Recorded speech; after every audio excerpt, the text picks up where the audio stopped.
Artist profile.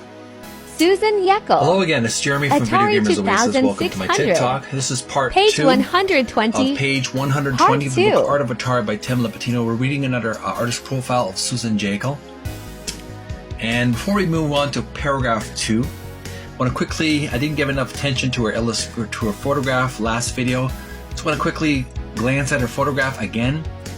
She's like a young lady, I think she's in her 20s, depicted in this photograph. And she is painting some kind of mural. It looks like a giraffe in the background, a giraffe as well as a zebra, African animals. And she has a paint palette on her table, holding a paintbrush. So she was very talented in illustrating. So there's an example of her doing some artwork on a wall.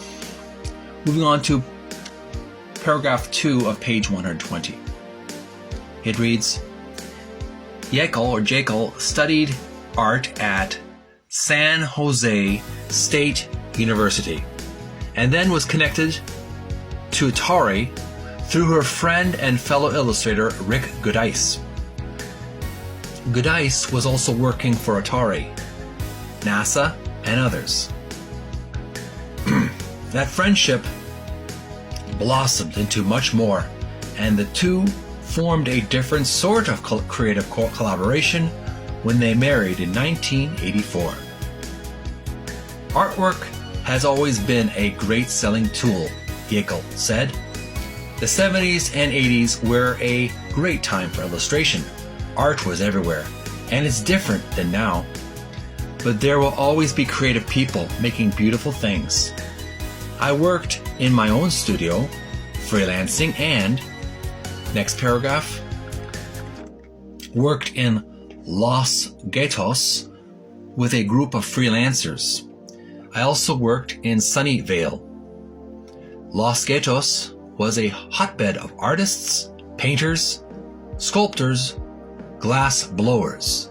It was kind of secluded. In the 60s, the freeway broke through, but it was isolated somewhat. On working for Atari, they gave us the assignments, but I never played any of the games beforehand. I came up with the initial concepts in pencil drawing, and I'd bring it in for approval. Then I'd paint the illustration. I used Dr. Martin's dyes on illustration board. This is the end of part 2. Tune in part 3 right after this video. Send some likes, send some love. Follow me if you like it already.